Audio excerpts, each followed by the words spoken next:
Alright, people, it's Scsigs here, and I'm here to do another unboxing for you guys today of Hanna-Barbera Superstars 10 Blu-ray set from Warner Archive, where it has all 10 of the films that were based around the various Hanna-Barbera characters from back in the 80s that Hanna-Barbera threw together, including Huckleberry Hound, the Jetsons and the Flintstones, Scooby-Doo, Top Cat, and Yogi Bear.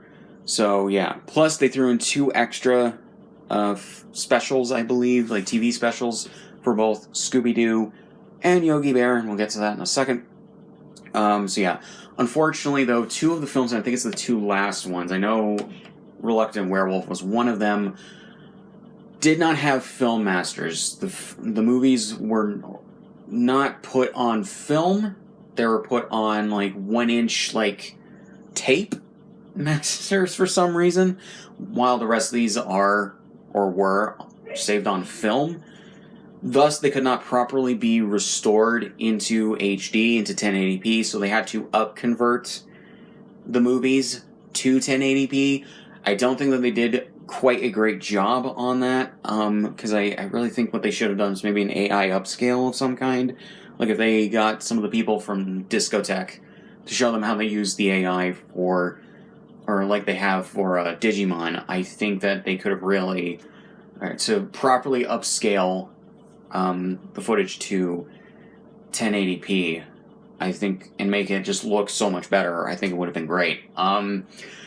Because I took a look at Scooby-Doo and a Reluctant Werewolf the night before I'm recording this, and yeah, it literally just looks like it did the last time I saw it, which was years ago, when it was either on VHS or the DVD release, and it doesn't look great. The colors are not great. They did not properly, I think, color correct the film, unfortunately. They did not, they did not properly, upscale or saturate the colors in a good way.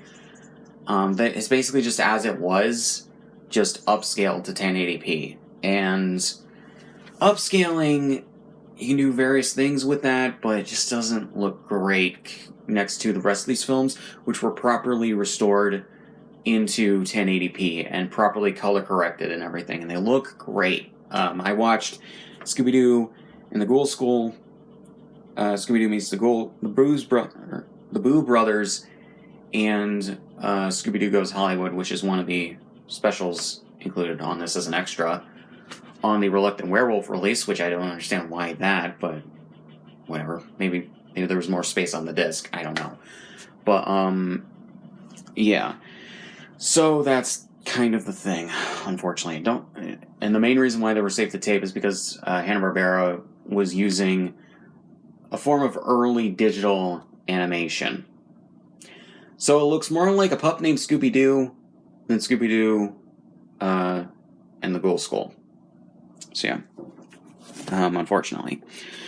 So yeah, so got the logo for the Superstars 10, the names of the films, and the pieces of artwork. This is actually an adaptation of, or reuse of the actual artwork that Hanna-Barbera used back in the 80s, which was pretty cool that they did that. Warner Archive collection. Warner Archive is probably the best part of Warner Bros. Right now, at least when it comes to home media, because they just put out stuff that people actually would want, and I really hope that they get to the Ben 10 series soon, because those deserve to be on Blu-ray. Those were made in HD, so yeah. But anyways, Blu-ray logo, Warner Bros. And everything, and then a description of the set. This collection includes Yogi's Great Escape, Scooby-Doo meets the Boo Brothers, the Jetsons meet the Flintstones, Yogi Bear and the Magical Flight of the Spruce Goose, Top Cat and the Beverly Hill Cats, The Good, the Bad, and the Huckleberry Hound, Rockin' with Judy Jetson, Scooby-Doo and the Ghoul School, Scooby-Doo and the Reluctant Werewolf, Yogi and the Invasion of the Space Bears, plus 2 bonus programs, Scooby-Doo Goes Hollywood and Yogi's Ark Lark. No, I think that it's okay that they included those on there. One is an extra, one is extras, and then 2 Because where else were they going to release Yogi's Arc Lark? I could see them doing Scooby Goes Hollywood as a separate release, but it's also a TV special, so I don't really know. All of these, by the way, do look good, at the very least, if the first two, or three of the Scooby-Doo, technically TV movies. Scooby Goes Hollywood is technically a TV special. It doesn't even reach an hour. But if those are anything to go by, they look great. They did a really good job remastering them. So, yeah. Main feature, 1080p, HD 60x9, 1.33x1. I hate when studios do that. These are 4x3. They're not in 60x9. I hate that. That happens on the, that happened on the Naruto releases as well. I hate that. Don't confuse people. DTS HD Master Audio, English 2.0, subtitles, English SDH. Run times, Yogi's Great Escape, 93 minutes. Scooby-Doo meets the Boo Brothers, 92 minutes. The Jetsons meet the Flintstones, 92 minutes. Yogi Bear and the Magical Flight of the Spruce Goose, 91 minutes. Top Cat and the Beverly Hill Cats, 92 minutes. The Good, the Bad, and the Huckleberry Hound, 93 minutes. Rockin' with Judy Jetson, 92 minutes. Scooby-Doo and the Ghoul School, 92 minutes. Scooby-Doo and the Reluctant Werewolf, 91 minutes. Yogi and the Invasion of the Space Bears, 91 minutes. So, yeah. So here we go. And I didn't even think that these were saved on film. I just assumed that they were on videotape. So, it's good that I was proven wrong on that.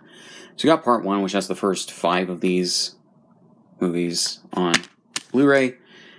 So, you got each disc, and they have the artwork that were on the DVD releases, which, you know, means that Scooby-Doo and the Boo Brothers, Scooby-Doo and the Ghoul School, and the Reluctant Werewolf have the original artwork from the DVD releases, and I think the VHS releases, actually, because I think the DVDs just reused that artwork, where Shaggy and Scooby's cut, or at least Shaggy's outfit, was his original colors from the older stuff, and even the newer stuff, from before these, or from before the 80s stuff and after the 80s stuff that Scooby-Doo had, where, you know, green shirt, like red or whatever the color is, pants, and black shoes, as opposed to, you know, the red shirt, the blue jeans, and the brown shoes, you know. And they didn't color correct them for this. I would have thought that they would have done that, but nope. Jetsons meet the Flintstones, Yogi Bear and the Magical Flight of the Spruce Goose, and Top Cat and the Beverly Hill Cats. So if you... Okay, so actually I'll say that in a second. So here we go with part 2 and everything. So yeah. But yeah, so you got The Good and the Bad and the Huckleberry Hound, Rockin' It with Judy Jetson, Scooby-Doo and the Ghoul School. Like I said, they have the wrong shirt, and mainly just the wrong shirt on Shaggy. They should have just color corrected this to red. I don't know why they didn't. And also his pant leg right here should have been color corrected to blue. And yeah. I just don't understand how for the original VHS and DVD release how that got mixed up, but then why they didn't color correct it for future releases. Literally all you just need to do is, like, I don't know, go into, like, even just MS Paint, but mainly Photoshop or something. Have an artist go into Photoshop that already works at Warner Bros. And just color correct it. I don't understand that whatsoever. But yeah, so that's basically it for this. So yeah, links to description on my show. Subscribe if you want.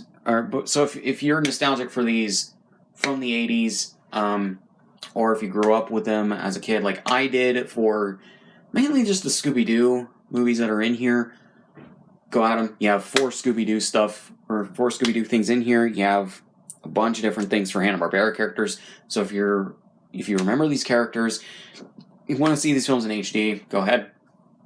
Oh yeah, they did not correct any of the coloring errors, by the way, or the animation errors.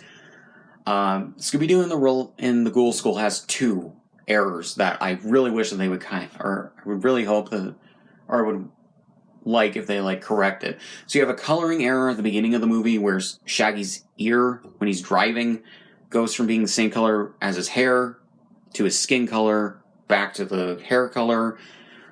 You know, it should be the same color as his skin. And then, all the time. And then there's an audio error that's actually been present, I think, since the original broadcast of it, where the werewolf girl, Winnie, I think her name is, when she says, "I obey only Revolta," after she gets brainwashed, she says, "I obey only Revolta," where they repeat that, but they play the audio track for her a little bit too quickly after Revolta says, "You obey only Revolta," where you can tell that the audio track plays a little too quickly for that voice recording, because the animation still has her mouthing the words, as opposed to after the first time she says it, which signals to me that that's an audio error, and they should easily correct that if they can. But yeah, so really not much else to say. So links to description on my shit, subscribe if you want, and I'll see you guys in the next one.